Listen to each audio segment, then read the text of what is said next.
Hello बच्चों, मैं Ajay bio sir. आशा करता हूं कि आप सभी घर पर स्वस्थ एवं मस्त होंगे। सभी बच्चों को गुड आफ्टरनून। तो आ जाइए जल्दी जल्दी से हमारे एलए क्लासेस चैनल पर, जहां आपको और एलए क्लासेस नदवे की ओर से और बायोलॉजी की जो क्लासेस आज दी जाएगी वो बहुत ही स्ट्रांग और मजबूत है। तो आज हम स्टार्ट करते हैं सीधे सीधे।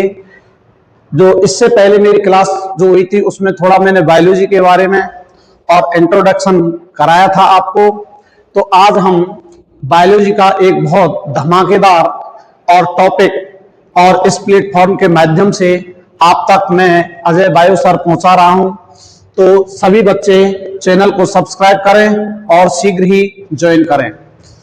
तो मेरे प्यारे बच्चों, आज का जो हमारा टॉपिक है वह है बायोलॉजी का जीता जागता एक एग्जाम्पल, और वह है हमारी सेल। क्या है बच्चों, आज हम और पढ़ेंगे सेल के बारे में, यानी कोशिका के बारे में। कोशिका क्या चीज है जिसको अपन हिंदी में बोलते हैं कोशिका। फिर अपन आगे देखते हैं कि कोशिका जो शब्द है, कोशिका यानी जो सेल शब्द है, वो सेल शब्द एक लैटिन भाषा का शब्द है सेलुला, और उस सेलुला शब्द से और हमारा जो सेल शब्द बना है। सेलुला का अर्थ होता है प्यारे बच्चों, अगर इसका अर्थ देखें तो इस सेलुला का जो अर्थ होता है वह होता है a little room. A little room यानी एक छोटा और कमरा। A little room I mean एक छोटा कमरा। फिर आगे देखते हैं सेल के बारे में और क्या क्या चीज आपको ध्यान रखनी है। सेल की सबसे पहले जो खोज की थी वो की थी हमारे एक वैज्ञानिक थे, और वो थे रॉबर्ट हुक साहब। कौन थे? रॉबर्ट हुक साहब। इन्होंने 1665 ईस्वी में और कोशिका की खोज की थी। और किसमें की थी?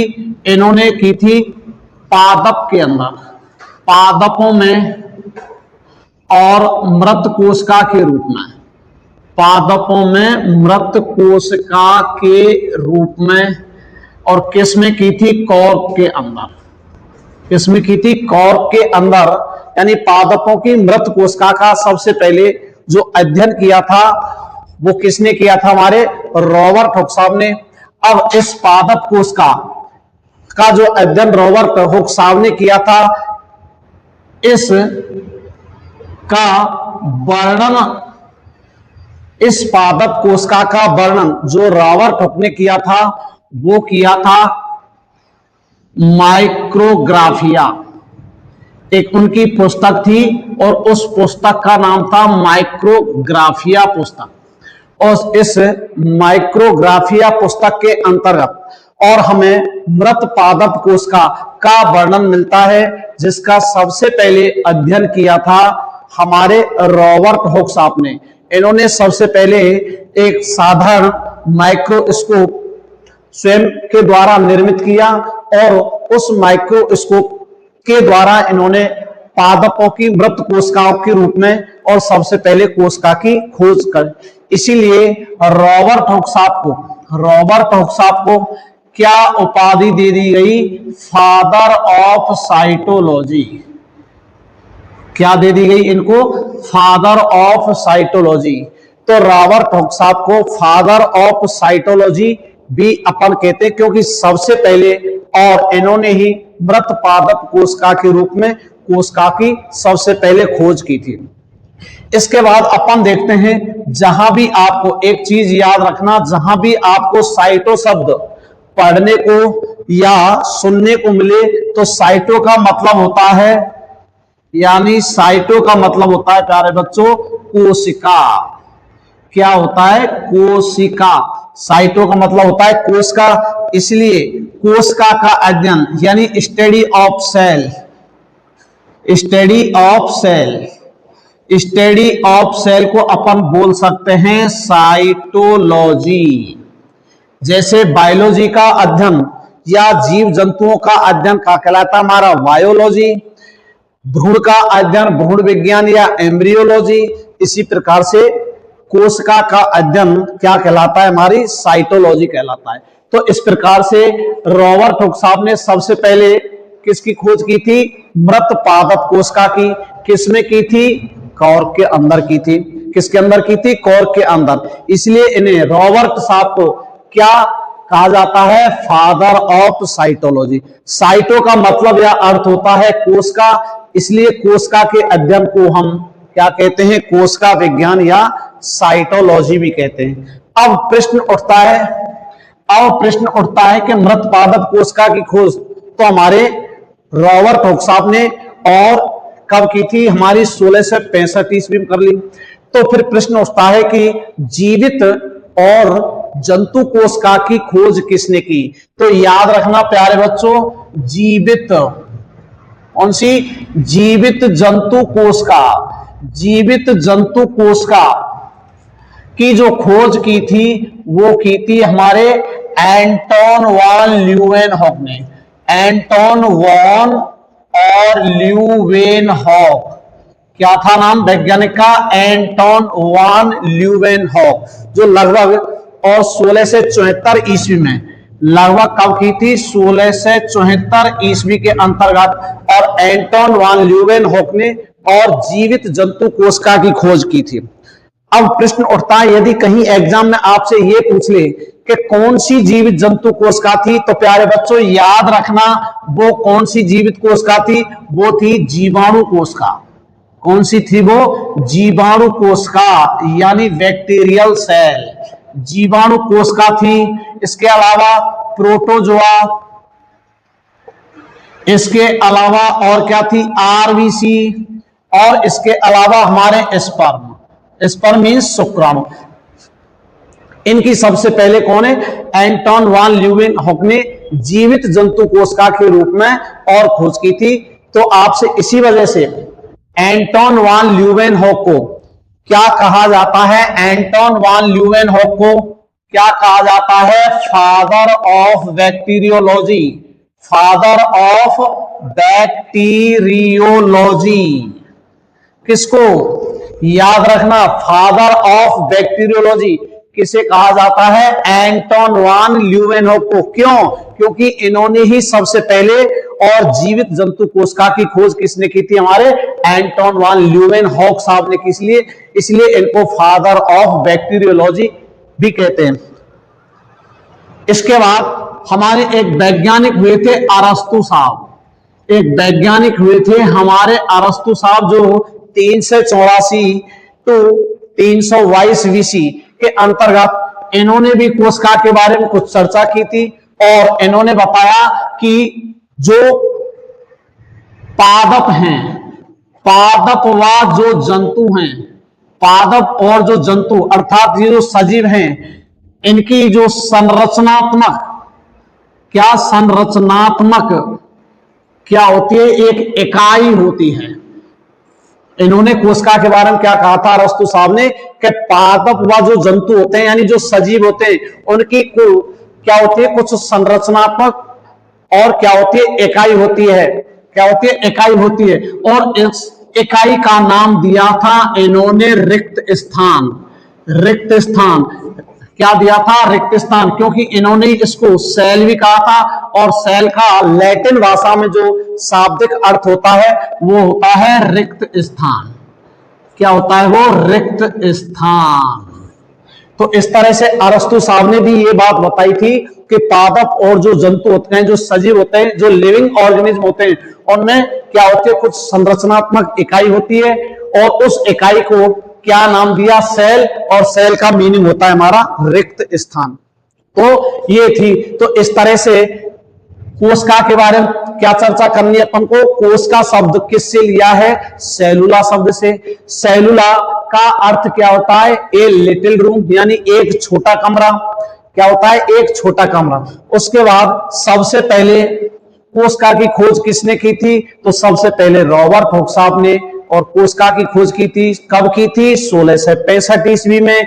किसने की थी, पादपों के अंदर कॉर्क में मृत कोशिका के रूप में की थी। और इन्होंने अपने माइक्रोस्कोप में जब इस मृत पादप कोशिका को जब देखा तो इनको कैसा लगा, उनको जो कोशिका दिखाई दी वो ऐसी दिखाई दी जैसे मधुमक्खी का छत्ता, मधुमक्खी का छत्ता जैसे होता है ना, इस प्रकार से इनको कुछ चैम्बर, कुछ प्रकोष्ठ दिखाई दिए।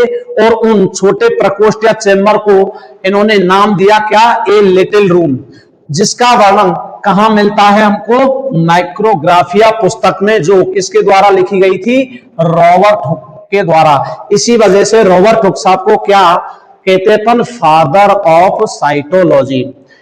साइटो का अर्थ मैंने बताया था आपको, साइटो का मतलब होता है कोशिका, क्या होता है, कोशिका आता है, तो कोशिका का अध्ययन यानी स्टडी ऑफ सेल कहलाती है हमारी साइटोलॉजी। इसके बाद चलते हैं अपन कि जीवित कोशिका या जीवित जंतु कोशिका की खोज सबसे पहले किसने की थी, एंटोन वान ल्यूवेनोक ने। कब की थी, 1674 ईस्वी में। किस रूप में की थी, जीवाणु कोशिका यानी बैक्टीरियल सेल के रूप में, प्रोटोजोआ, आरबीसी और स्पर्म के रूप में। तो ये कोशिका के बारे में थोड़ी सी मैंने आपको चर्चा करी। इसके बाद और क्या क्या चीज देखते हैं कोशिका के बारे में।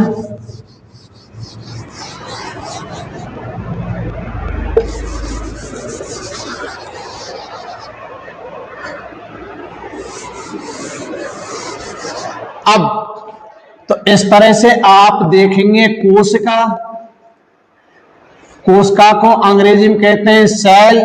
तो सेल के बारे में इस तरह से आप फ्लो चार्ट या माइंड मैप बना सकते हैं, नोट साथ साथ में आप तैयार कर सकते हैं। तो कोशिका के बारे में सबसे पहले क्या करते हैं, खोजकर्ता की बात करें, किसकी बात करी अपने अभी, खोजकर्ता की, तो रॉबर्ट हुक साहब थे। रॉबर्ट हुक कब की थी, 1665 ईस्वी में। किसने की थी, मृत पादप कोशिका के रूप में, मृत पादप सेल किसमें की थी, कॉर्क में। इसका वर्णन कहां देखने को मिलता है, इसका वर्णन देखने को मिलता है प्यारे बच्चों माइक्रोग्राफिया में, माइक्रोग्राफिया में देखने को मिलेगा। फिर दूसरा पॉइंट याद रखना है अपन को कि फादर ऑफ साइटोलॉजी कौन है, फादर ऑफ साइटोलॉजी। तो फादर ऑफ साइटोलॉजी भी कौन है हमारे, रॉबर्ट हुक साहब हैं, रॉबर्ट हुक है हमारे। तीसरा पॉइंट आपको याद रखना है कि जीवित और जंतु कोशिका, जीवित जंतु कोशिका के खोजकर्ता की बात करें तो जीवित जंतु कोशिका के खोजकर्ता थे हमारे Anton von Leeuwenhoek, Anton von Leeuwenhoek.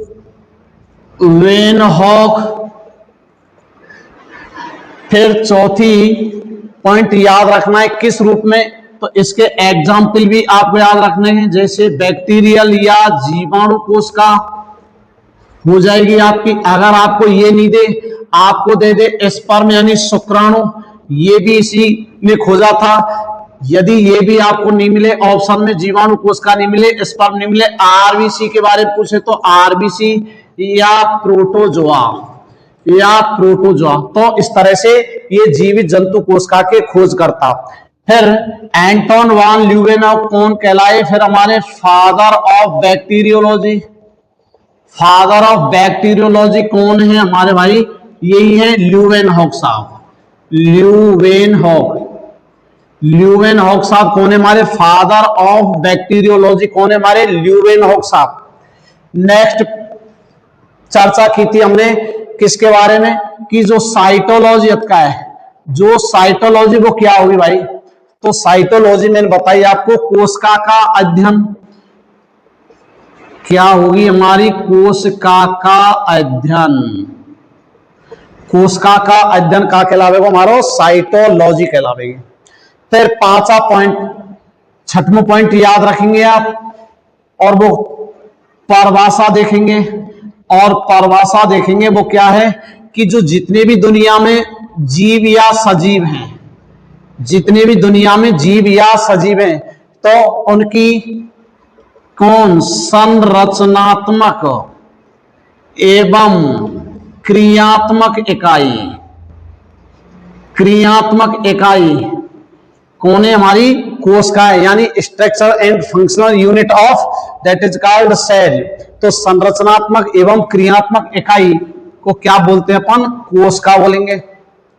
फिर देखते हैं कोशिका की विशेषता। 7वां पॉइंट याद रखना है कि जो सेल होगी उसकी विशेषता क्या होगी? जो सजीव के अंदर जो सेल होगी उसकी विशेषता क्या होगी? तो विशेषता में याद रखना कि इसी कोशिका के अंदर सभी कौन हमारी जैविक क्रियाएं क्या होती हैं? संपन्न होंगी। कोशिका के अंदर का सभी हमारी जैविक क्रियाएं, जिन्हें अपन और अन्य नाम दे सकते हैं उपापचय या मेटाबॉलिज्म रिएक्शन, यानी जीव की जितनी भी मेटाबॉलिज्म रिएक्शन है वो सारी कहां होंगी? हमारी संपन्न कोशिका के अंदर। इसी के अंतर्गत क्या मिलेगा आपको? एक लक्षण मिलेगा उत्तेजनशीलता का, उत्तेजनशीलता का लक्षण मिलेगा। और क्या मिलेगा? प्रजनन की क्षमता का लक्षण इसी कोशिका के अंतर्गत मिलेगा।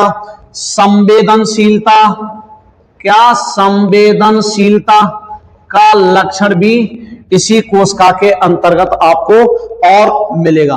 तो ये कुछ कोशिका की जो सामान्य या मौलिक जो विशेषता है वो मैंने बताई है कि सभी जैविक क्रियाएं, जिन्हें अपन उपापचयी क्रियाएं कहेंगे या मेटाबॉलिज्म कहेंगे, वो सारी क्रियाएं कहां होंगी?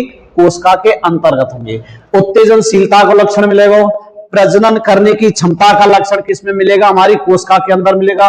संवेदनशीलता का किसमें मिलेगा? इसी में मिलेगा। फिर वृद्धि, याद रखना, वृद्धि व विभाजन, वृद्धि व विभाजन की क्षमता का लक्षण भी किसमें मिलेगा? आपको कोशिका के अंतर ही आपको देखने को मिलेगा। तो ये कुछ हमारे जर्नल और कोशिका के बारे में कुछ टर्म से कुछ बातें थी जो आपको याद रखनी है और साथ साथ में आपको नोट करते हुए चलना है। तो नेक्स्ट आगे बढ़ते हैं।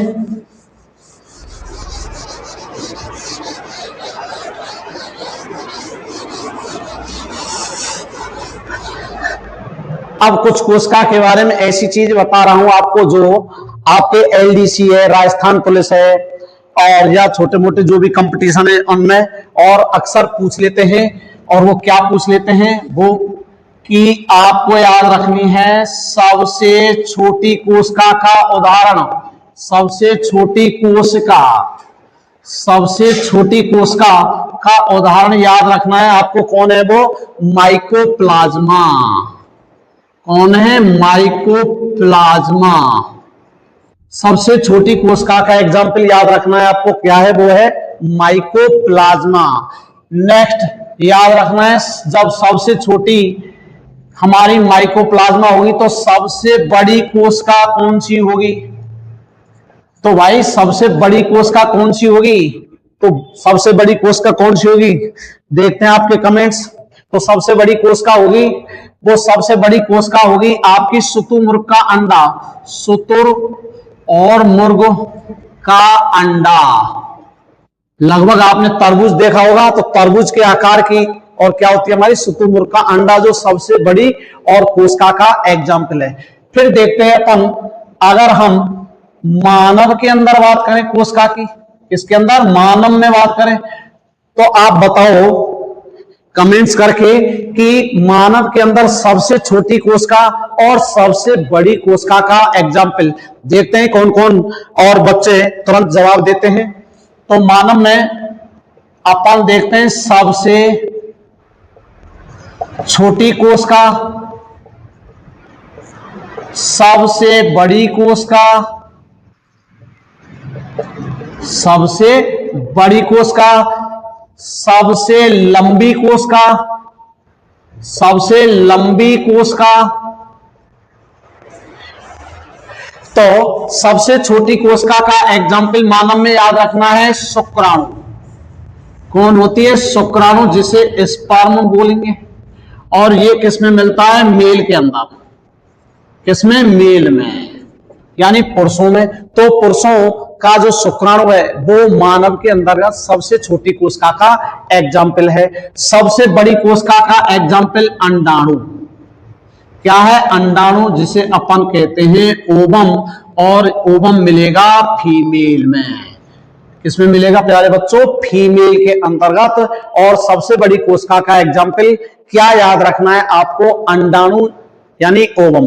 सबसे लंबी कोशिका का एग्जाम्पल मानव में सभी जानते हैं, तंत्रिका कोशिका। तंत्रिका कोशिका, जिसे अपन अंग्रेजी में कहेंगे न्यूरॉन। क्या कहेंगे? न्यूरॉन। जो सबसे अधिक मात्रा में कहां पाए जाते हैं? हमारे मस्तिष्क के अंदर। और याद रखना एक बात न्यूरॉन के बारे में, ये जो न्यूरॉन या तंत्रिका कोशिका है, इसमें विभाजन की क्षमता नहीं मिलती। विभाजन की क्षमता नहीं, याद रखना, विभाजन की क्षमता नहीं मिलती है। किसमें? न्यूरॉन में, यानी तंत्रिका कोशिका में विभाजन की क्षमता नहीं होती है। एक चीज और याद रखना, आपने नाम सुना होगा कैंसर का। क्या? कैंसर। कैंसर क्या है? अक्सर ये आम रोग बन गया है आजकल कैंसर, तो समझ में नहीं आता है आखिर में है क्या चीज कैंसर। तो अपन कैंसर क्या होता है? कुछ नहीं होता है। कैंसर जब कोई भी कोशिका हो हमारी, जब कोशिकाएं और क्या कर जाए? अनियंत्रित विभाजन। क्या कर जाए? अनियंत्रित या अनियमित। जब कोशिकाएं अनियंत्रित या अनियमित और क्या कर जाए? विभाजन कर जाए। विभाजन करके और क्या बना ले? एक ट्यूमर। क्या बना ले? एक ट्यूमर। ट्यूमर मीन्स गांठ। ट्यूमर बना ले, तो इसी को हम क्या नाम दे देते हैं? कैंसर। तो ये भी आपको याद रखनी है कई के बारे में, कोशिका के बारे में, जो मैंने आपको थोड़ी सी और जनरल जो सामान्यतः कंपटीशन वगैरह में कोशिका से संबंधित जो क्वेश्चन पूछ लिए जाते हैं वो ये आपको और याद रखने हैं या आप नोट कर लेने कॉपी में।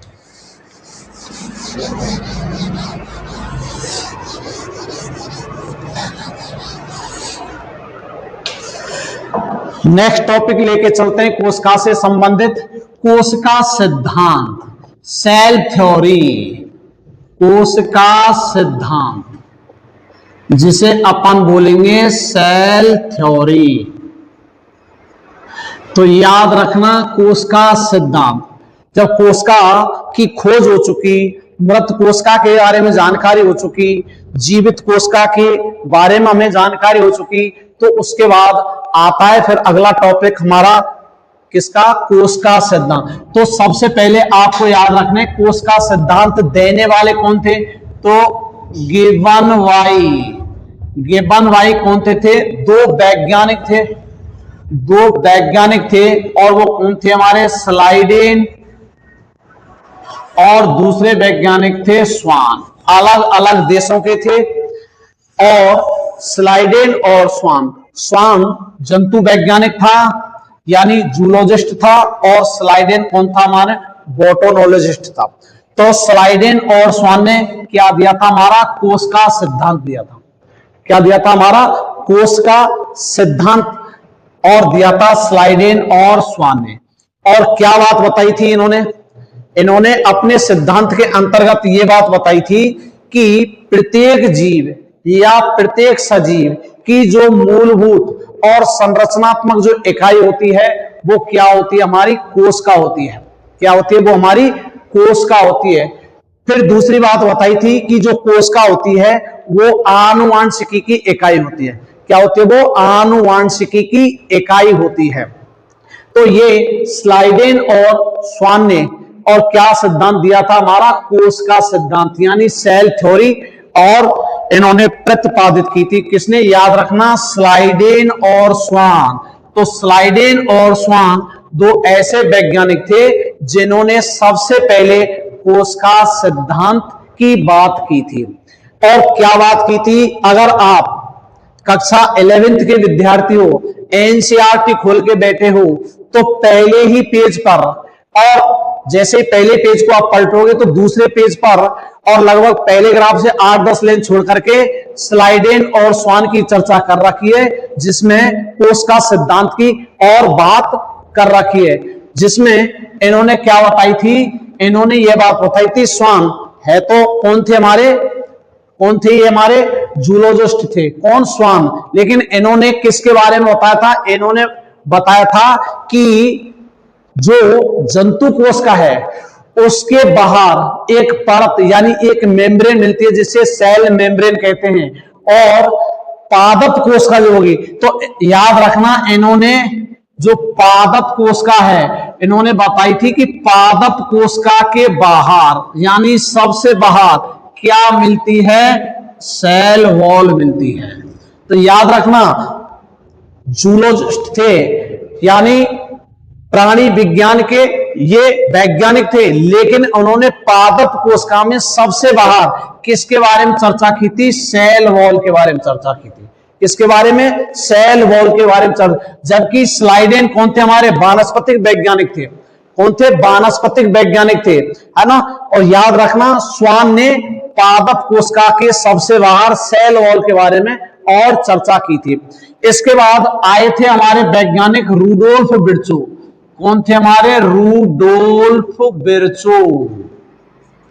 रूडोल्फ विर्चो आए, और रूडोल्फ विर्चो ने क्या किया था? जो सेल थ्योरी थी हमारी, जो कोश का सिद्धांत था, उसका क्या किया? रूपांतरण। क्या किया था? सेल थ्योरी का रूपांतरण किया, और रूपांतरण करके इन्होंने ये बात बताई थी कि जो नई कोशिकाओं की जो उत्पत्ति है वो पुरानी कोशिकाओं से होती है। इसका मतलब है क्या? कि ओमनिस सेलुला ई सेलुला।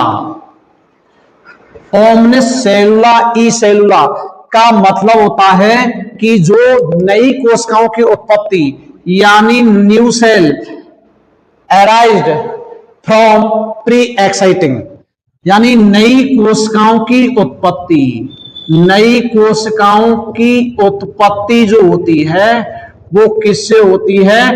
पुरानी कोशिकाओं से, पुरानी सेल से। तो इस तरह से इन्होंने, कौन है?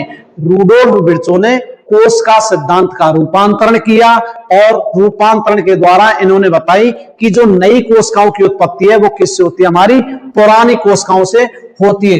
इस बात को कौन नहीं बता पाए? हमारे स्लाइडेन और स्वान नहीं बता पाए। अपने कोश का सिद्धांत के बारे में स्लाइडेन और स्वान इस बात को नहीं बता पाए कि जो नई कोशिकाएं होती हैं उनकी उत्पत्ति आखिर में कहां से होती है। तो इस बात को किसने बताया था? याद रखना, रूडोल्फ विर्चो ने। फिर एक वैज्ञानिक थे कार्टी। कौन थे? एक ये भी याद रखना, एक वैज्ञानिक थे कार्टी, और कार्टी ने 1772 ईस्वी में, कब? 1772 ईस्वी में सबसे पहले जीव द्रव्य को देखा। जीव द्रव्य को देखा। किसको? प्रोटोप्लाज्म यानी जीव। कार्टी वैज्ञानिक थे, इन्होंने सबसे पहले किसको देखा था? जीव द्रव्य को देखा, और क्या बताया था कि जीव द्रव्य प्लस केंद्रक। इन्होंने क्या बात बताई कि जीव द्रव्य प्लस केंद्रक, जीव द्रव्य प्लस केंद्रक, यदि ये दोनों मिल जाएं तो यही क्या है? हमारी कोशिका। यही हमारी क्या है? कोशिका है। तो ये बात बताई थी कौन? हमारे कार्टी साहब ने। कार्टी साहब ने ये बात बताई कि भाई कोशिका के अंदर जो जीव द्रव्य है और केंद्रक है, यदि ये दोनों मिला दिए जाए तो वही क्या बन जाती है? हमारी कोशिका बन जाती है। फिर एक वैज्ञानिक और याद रखना, रॉबर्ट ब्राउन। एक वैज्ञानिक कोशिका के बारे में और याद रखना, रॉबर्ट ब्राउन, जिन्होंने 1831 ईस्वी में, कब? 1831 ईस्वी में आर्किड पादप के अंदर, किसमें? आर्किड, एक पादप होता है, आर्किड पादप की जो जड़ होंगी, और जड़ों में किसको देखा था? जड़ों कि जो कोशिका थी, कोशिकाओं में देखा, केंद्रक को देखा, केंद्रक को देखा यानी न्यूक्लियस को देखा। तो याद रखना, रॉबर्ट हुक जिन्होंने कोशिका की सबसे पहले खोज की, और रॉबर्ट ब्राउन जिन्होंने 1831 ईस्वी में आर्किड पादप की जड़ों की कोशिकाओं में किसको देखा था? केंद्रक को देखा था, यानी न्यूक्लियस को देखा था, जहां पर क्या मिलता है? हमारा आनुवांशिक पदार्थ स्थित होता है। कहां? हमारे कोशिका के केंद्रक के अंदर। तो ये आपको 3-4 वैज्ञानिक जो सामान्यतः कंपटीशन वगैरह हम पूछ लेते हैं कि कोशिका सिद्धांत देने वाले कौन थे, या कोशिका सिद्धांत का प्रतिपादन किसने किया था, तो कोशिका सिद्धांत का प्रतिपादन किसने किया था? स्लाइडेन और स्वान ने किया था। कब किया था? अगर सन पूछ ले तो याद रखना 1838-39 ईस्वी में। 1838 में तो स्लाइडेन ने दिया था और 1839 में स्वान ने दिया था। क्या दिया था? कि कोशिका सजीव या जीव की क्या होती है? मूलभूत या संरचनात्मक इकाई होती है। इसका रूपांतरण कोशिका सिद्धांत का किसने किया था? रूडोल्फ विर्चो ने।